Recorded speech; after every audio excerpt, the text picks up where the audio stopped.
amigas. Hoje eu trouxe o tema escândalos. Me baseei no livro O Evangelho segundo o Espiritismo, no capítulo 8. Bem-aventurados os que têm puro o coração. Neste capítulo, ele traz no 11º um título: Escândalos. Se a vossa mão é motivo de escândalo, cortai. Então, nós vamos trazer aqui a origem desta fala de Jesus. Nós vamos encontrá-la no Evangelho de Mateus, no capítulo 18, versículo 7, também no Evangelho de Marcos, capítulo 9, versículo 42, assim como de Lucas, no capítulo 17, versículo 1 e 2. Eu trouxe aqui o Novo Testamento, que é uma tradução realizada por Haroldo Dutra Dias, que é do grego para o português, para que a gente possa compreender um pouquinho mais a respeito desta fala de Jesus, entendendo o significado de algumas palavras que fazem parte desta fala, agora trazida por essa tradução literal que Haroldo Dutra nos traz. A fala de Jesus, então, é: ai do mundo por causa dos escândalos, pois há necessidade de virem os escândalos. Contudo, ai daquele homem por meio de quem vê os escândalos. No Evangelho segundo o Espiritismo, nós vamos encontrar então uma fala de Kardec, trabalha esta afirmação de Jesus quando diz: há necessidade de virem os escândalos no mundo. Muitos de nós ainda não conseguimos compreender o que significa esta necessidade. Então, Kardec diz assim, que os homens são ainda muito imperfeitos, os homens aqui na Terra. E esta imperfeição, que é uma característica desses homens, traz uma inclinação para o mal. E ele faz uma comparação às árvores ruins, que as árvores ruins dão maus frutos, ou seja, não tem como não esperarmos um comportamento ainda equivocado de homens imperfeitos. Então, Kardec nos diz que é preciso entender, por essas palavras de Jesus, que o mal é consequência da imperfeição humana e não que os homens tenham a obrigação de praticá-lo. Porque quando nós lemos a palavra de Jesus, ela diz: há necessidade de virem os escândalos. E nós achamos, então, que os escândalos são necessários para a nossa evolução. No entanto, não é esse o sentido. E Kardec vem nos mostrar isso, que o fato de sermos ainda bastante imperfeitos, trazemos ainda enraizados em nós comportamentos que desencadeiam os escândalos. Tem um objetivo para isso, e esse objetivo é o nosso despertamento moral. E continuando então no Evangelho de Mateus, agora no capítulo 18 e versículo 8, ele continua dizendo que Jesus disse: assim, se a tua mão ou teu pé te escandaliza, corta-o e lança de ti. É melhor para ti entrar na vida mutilado ou coxo do que tendo duas mãos ou dois pés e ser lançado no fogo eterno. Observe, meus amigos, que eu coloquei algumas palavras em vermelho, com o objetivo de trazer agora esta tradução do Novo Testamento para estas palavras. Então, escândalo, como está no Evangelho, segundo Haroldo Dutra, significa, na verdade, literalmente, escandalizar significa fazer tropeçar, fazer vacilar, fazer errar. Então, se a tua mão, ou teu pé, ou teu olho, ou a tua língua te escandaliza, ou seja, te faça tropeçar, te faça errar, corta e lança longe de ti. É melhor para ti entrar na vida mutilado, ou seja, disforme, aleijado, do que tendo as duas mãos ou os dois pés e ser lançado no fogo eterno. E a palavra fogo eterno aqui também tem um significado diferente. É o significado de duração indeterminada, sem fim. Então, ele se refere a um sofrimento eterno, a um sofrimento sem fim. Ainda no Mateus, capítulo 18 e versículo 9, tem uma continuidade desta fala de Jesus em que ele diz: e se o seu olho te escandaliza, arranca-o e lança-o de ti.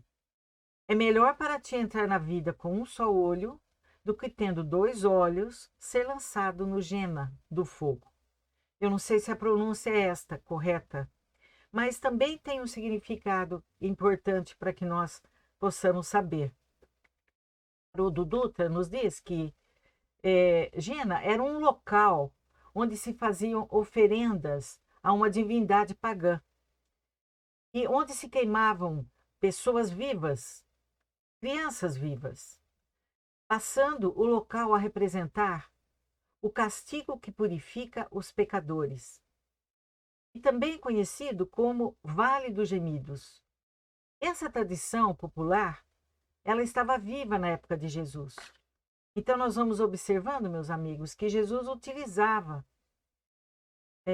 de acontecimentos da época, de situações vividas, muitas vezes até de crenças populares, para que o povo pudesse entender a sua fala. Mas se nós pegarmos todas estas passagens do Evangelho de Mateus, que nós vamos ressaltar aqui novamente, que vamos encontrar também em Marcos, vamos encontrar também em Lucas, se nós analisarmos literalmente essas palavras, nós vamos achar que é um absurdo o que Jesus dizia, que é preferível cortar a mão, é preferível arrancar o olho. Então, essas palavras devem ter uma simbologia, um significado diferente. E que a nossa razão não aceita que seja feita esta leitura ao pé da letra, que ela tem um significado mais profundo. Então, para que a gente possa compreender esse significado mais profundo, vamos buscar novamente no livro, no Evangelho segundo o Espiritismo, onde o próprio Kardec comenta que, no sentido comum, a palavra escândalo significa toda ação que choca a moral ou os bons costumes de maneira ostensiva, ou seja, qualquer ação que não vá de encontro aos princípios morais, aos bons costumes da época em que ela acontece. E de maneira ostensiva, ou seja, que ela seja de conhecimento geral de todas as pessoas. Então é interessante aqui que o escândalo, como diz Kardec nesta passagem, ele não está exatamente na ação, mas nas repercussões de que ela pode ocasionar. Então, seriam nas consequências. E muitas pessoas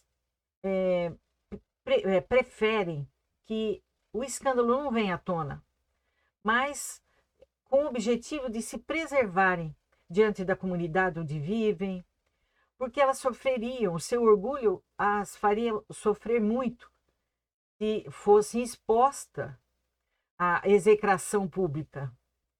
Então, a postura é essa, contanto que os seus atos menos dignos sejam ignorados pelas outras pessoas, isso lhes basta para que a sua consciência fique tranquila. E dessa forma, meus amigos, nós também já conseguiremos entender esta outra fala de Jesus, e que em relação a essas pessoas, ele as assemelhava a sepulcros brancos por fora, mas cheios de podridão por dentro. Vasos limpos por fora, mas imundos por dentro. Vejam, Jesus está dizendo pessoas que muitas vezes mantêm uma aparência de idoneidade moral e, no entanto, mesmo os seus pensamentos e até mesmo a sua conduta não condiz àquilo que quer demonstrar. E no sentido evangélico, a palavra escândalo, ela tem uma conotação muito mais ampla. Vejam o que Kardec nos traz. Escândalo não é somente o que choca a consciência alheia, mas tudo o que resulta dos vícios e das imperfeições humanas. Todas as más ações de indivíduo para indivíduo, com ou sem repercussões. Então, aqui, na definição já com o sentido que nós vamos encontrar no Evangelho, escândalo não é só aquilo que vai a público, mas toda a ação que é gerada pelas imperfeições do homem, que pode ser de indivíduo para indivíduo, mesmo que ela não traga repercussões públicas, que ela não vá para a mídia. Então, nós percebemos aí que escândalo tem uma definição agora como resultado efetivo do mal moral. Ou seja, é aquilo que eu trago dentro de mim, os valores morais que eu tenho, e quando aplicados, trazem consequências em relação às outras pessoas. A minha má conduta é que é aqui definida como escândalo. E para que a gente possa compreender um pouquinho melhor essa passagem do Evangelho, eu trouxe uma reportagem encontrada na revista Visão Espírita. Ela é de 2001. E ela traz uma reportagem muito interessante que nos fará seguir uma linha de raciocínio para que a gente compreenda um pouquinho mais esta fala de Jesus. Que nós temos ao nosso redor a natureza. E a natureza nos foi dada para exemplificar tudo aquilo que é favorável ao nosso desenvolvimento. Nós temos parâmetros ao nosso redor de uma boa conduta, de um bom comportamento. É que nós ainda não temos esses olhos de ver, como Jesus dizia. Então, eu vou convidá-los a seguir comigo esta linha de raciocínio que nos é oferecida por esta reportagem, cujo título é Recursos da Natureza para o Desenvolvimento Espiritual dos Seres. Ele vai relatando nesta reportagem e vai também ilustrando-a, e eu trouxe aqui as imagens que constam da revista, dizendo o seguinte, que durante 50 anos, os elefantes foram perseguidos e mortos em função das suas presas.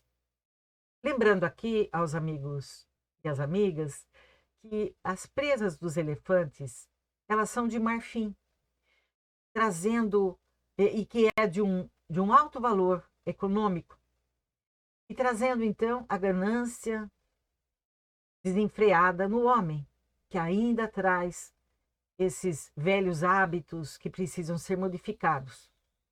Então, por causa das suas presas, por causa do marfim, este país, mesmo em guerra, os elefantes sofreram uma perseguição que durou 50 anos. Muitas vezes, as presas eram retiradas com o animal ainda agonizando.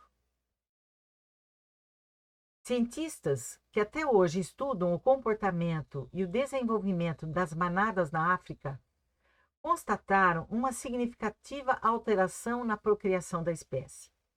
Então, até então, todas apresentavam presas e sofriam a perseguição para a retirada dessas presas de uma forma muito violenta. E durante os estudos foi percebido, então, que havia uma alteração nas novas espécies que surgiam. Depois de tantos anos de perseguição, algumas manadas passaram a gerar filhotes sem as presas. Então, meus amigos, esta revista de 2001, eu fui procurar na internet alguma coisa que falasse dessa pesquisa. Encontrei uma outra, como eu não sei quem é o autor desse artigo, eu encontrei uma outra reportagem, agora mais recente, de 2019, em que ela diz o seguinte, essa daqui é da revista National Geographic, de Joyce Polly. Ela diz, sua nova pesquisa, ainda não publicada, revela que das 200 fêmeas adultas conhecidas, 51% das que sobreviveram à guerra, animais de 25 anos ou mais, não possuem presas. E 32% das presas nascidas desde a guerra também não as possuem. Então, dá para a gente deduzir aqui também E aqueles filhotinhos fêmeas que já nasceram sem presas, geraram agora o que corresponde a 32% dessas fêmeas nascidas já sem as presas. Então, nós vamos vendo aqui, isso é ciência, isso é observação da natureza, é resultado de estudos. Mas voltando lá ao artigo 1º de 2001, ele diz assim: os animais são dotados de uma alma rudimentar em desenvolvimento, e é denominado princípio inteligente.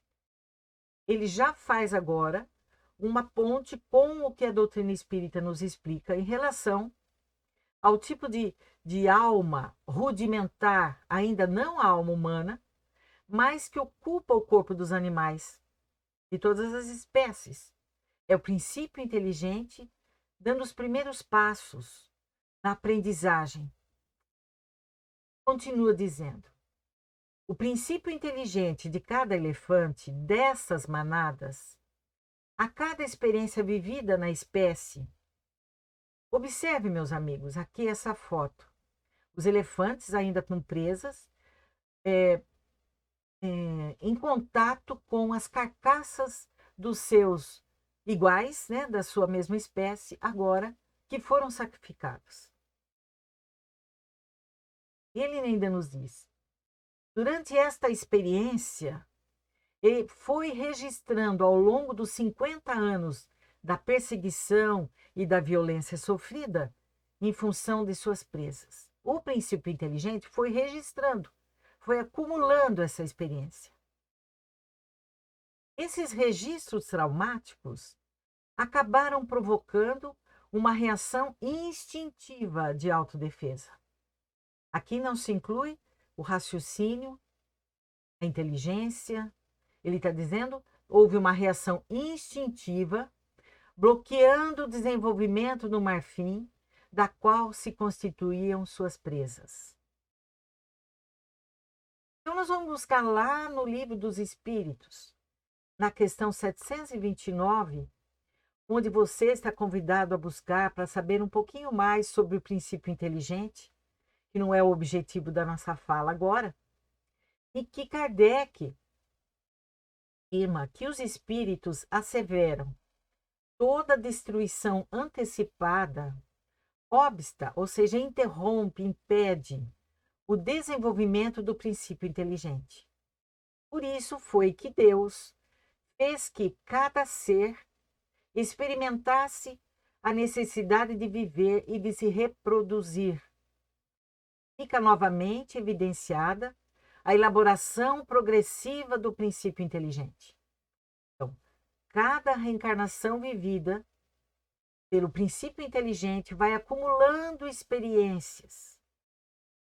Observe, meus amigos, o que nos diz ainda a lição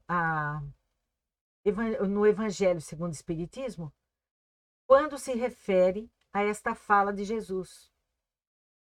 Nós não vamos entendê-la se nós não tivermos em nossas mãos o que a doutrina espírita nos traz.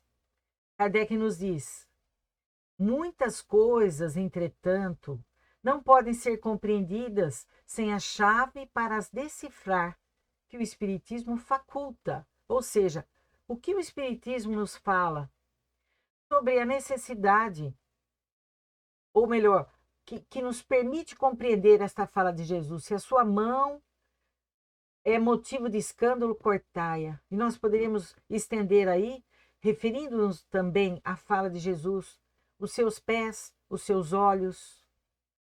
Então, o que nós fazemos com esses recursos que nos são oferecidos pela misericórdia de Deus, que são o nosso corpo físico, os nossos órgãos de sentido?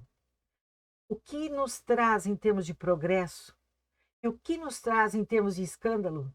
Ou seja, de armadilhas que nós mesmos ainda, utilizando desses recursos, mas exteriorizando aquilo que trazemos em nós ainda de mazelas morais, de dificuldades, de velhos hábitos que já se transformaram em vícios. Então, Kardec nos lembra que este enigma é decifrável pela reencarnação. E aí, meus amigos, ele nos diz que esta fala de Jesus é uma metáfora, é uma imagem muito enérgica, é uma ordem muito enérgica, e que tem como significado que é preciso destruirmos em nós todas as causas de escândalo, ou seja, do mal. Necessário arrancar do coração todo sentimento impuro, toda tendência viciosa. Quer dizer ainda, meus amigos, que é preferível o homem ter a mão cortada do que ser ela instrumento de uma má ação. Isso também nos traz uma reflexão, e quando nós assumimos atitudes que não vão de encontro à moral evangélica que o Evangelho nos traz, nós queremos direcionar, terceirizar a nossa responsabilidade. Como sempre, nós buscamos culpados. Então, quantas vezes nós utilizamos a frase de que a carne é fraca? Quando nós, então, neste momento, estamos nos ausentando da responsabilidade, porque eu, como espírito, é que comando o meu corpo físico. Eu, como espírito, que comando a minha mão, comando os meus olhos, comando a minha fala. Então, nesta fala de Jesus, é uma imagem extremamente enérgica. Então, nós estamos aí vivenciando, está na mídia, em todos os meios de comunicação, quantas atitudes corrompidas do homem. Não é a mão especificamente que faz a transferência dos valores alheios, e sim o espírito que a comanda. Quantos desvios de verbas diante de uma pandemia com o objetivo de sanar dores, evitar mortes. E nós estamos vendo a mídia recheada de atos equivocados. Vamos responsabilizar as mãos? Ou é o espírito que se permite exteriorizar através das atitudes, seja ela não mais nesse sentido de surrupiar a carteira, mas tomar atitudes em que aquilo que deveria ser utilizado para o bem é utilizado no proveito próprio. Observe, meus amigos, quando ele se refere aos pés, onde os nossos pés nos levam? Qual é a construção que fazemos ao caminhar? Assim também em relação aos nossos olhos, não só em relação à inveja que corrompe, mas como utilizamos esse recurso? O que nós enxergamos e o que nós transmitimos gera o equilíbrio, a paz? Voltando então, meus amigos, a reportagem, nós temos ainda que ele continuou dizendo, fazendo agora uma ponte entre o princípio inteligente que ocupa o corpo dos animais e o homem, o espírito humano, que se desenvolve no corpo físico de um homem. Da mesma forma que o princípio inteligente dos elefantes suprimiu o desenvolvimento das presas, a fim de preservar a espécie da perseguição implacável dos homens, muitos espíritos que em determinada vida usaram maus olhos ou qualquer outro recurso inerente à sua natureza física, aí entra os pés, as mãos, o cérebro, não é? Em atitudes maléficas ou violentas, causando sofrimento a outrem, ao se encontrarem com a grande verdade da vida no mundo espiritual, são acometidos de um remorso profundo que queima como o fogo do inferno, assolando a própria consciência. O que ele está nos dizendo aqui? Que quando aqui encarnados utilizamos mal esses recursos que o corpo humano nos permite, Quando desencarnamos, longe do corpo físico agora, nós temos a nossa consciência ampliada e permite que reconheçamos todos os equívocos cometidos. E aí vem aquele remorso, aquela necessidade de refazer, de pedirmos nova oportunidade. Esse fogo do inferno é o constante, interminável sofrimento, até que nós entendamos que precisamos refazer, que precisamos recomeçar. E aí continua o texto. Depois de longos períodos nesse sofrimento, que parece interminável, parece eterno, arrependidos acabam clamando pela oportunidade de uma nova reencarnação. Atendidos pela providência divina, alguns, ao iniciarem o processo de ligação com o novo corpo, apesar do esquecimento e do torpor de que são acometidos característicos deste momento, os traumas e o remorso sofridos pelo mau uso de determinado órgão estão muito fortes no subconsciente. Então, vejam, são etapas. Como encarnados, usamos e abusamos desses recursos materiais que fazem parte do nosso corpo físico. Quando desencarnamos, despertamos na espiritualidade e percebemos todos os nossos atos equivocados e sentimos remorso daquilo que fizemos. Aí clamamos por uma nova reencarnação. Quando nos é atendido o pedido, no momento em que vamos reencarnar, que vai começar o processo de reencarnação, apesar de estarmos passando por um processo de miniaturização como espíritos para nos ligarmos ao corpinho físico em formação e de estarmos entrando no estado de torpor e esquecimento, fica muito forte registrado em nós os traumas e os remorsos e o remorso sofrido pelo mau uso de determinado órgão. Fica ali latente no espírito. E ele ainda diz no subconsciente do espírito. Em função disso, instintivamente, a fim de se preservar, de se preservarem, de reincidirem nos mesmos erros, acabam inibindo o desenvolvimento do órgão que lhes foi motivo de escândalo. Veja aqui que o escândalo tem um significado muito grande, muito apropriado quando traduzimos do grego para o português, que significa armadilha. Ou seja, para que eu não caia no mesmo erro, para que eu não tenha mais o objeto que serviu de armadilha para que eu caísse novamente, para que eu não caia novamente nos mesmos erros que eu cometi, eu vou inibir o desenvolvimento. Então, se eu utilizei das minhas mãos para o roubo, eu vou inibir o desenvolvimento da minha mão. Se eu usei da minha inteligência para criar falsas notícias, para impedir o progresso, e com isso eu provoquei inúmeras mortes, sofrimento, miséria, eu sei que eu agi desta forma. Então eu vou inibir o desenvolvimento normal desse cérebro em formação. E assim vai.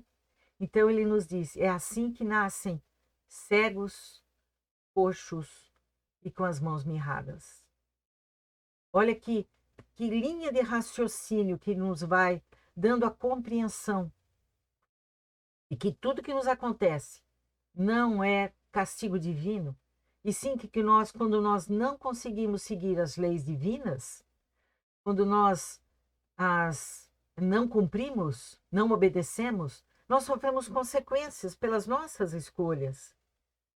Voltando então ao artigo, a reportagem, ele diz assim: no caso dos elefantes, o princípio inteligente usou de um recurso da natureza para a preservação da vida e da espécie, que lhe serve de valioso estágio evolutivo.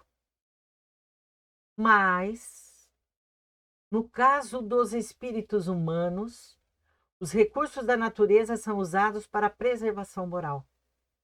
Porque aqui diferente do princípio inteligente, nós já adquirimos o livre-arbítrio, a vontade própria. Nós temos o discernimento da razão. Nós temos o pensamento contínuo, que é diferente dos animais. Vejam, aqui nós utilizamos da nossa razão. E para que nós possamos nos preservar moralmente, ou seja, para que não voltemos a cair, nós então utilizamos desse recurso para suprimir a parte do corpo em que nós nos deixamos ludibriar. Quando não é esse o objetivo, mas esta é a explicação.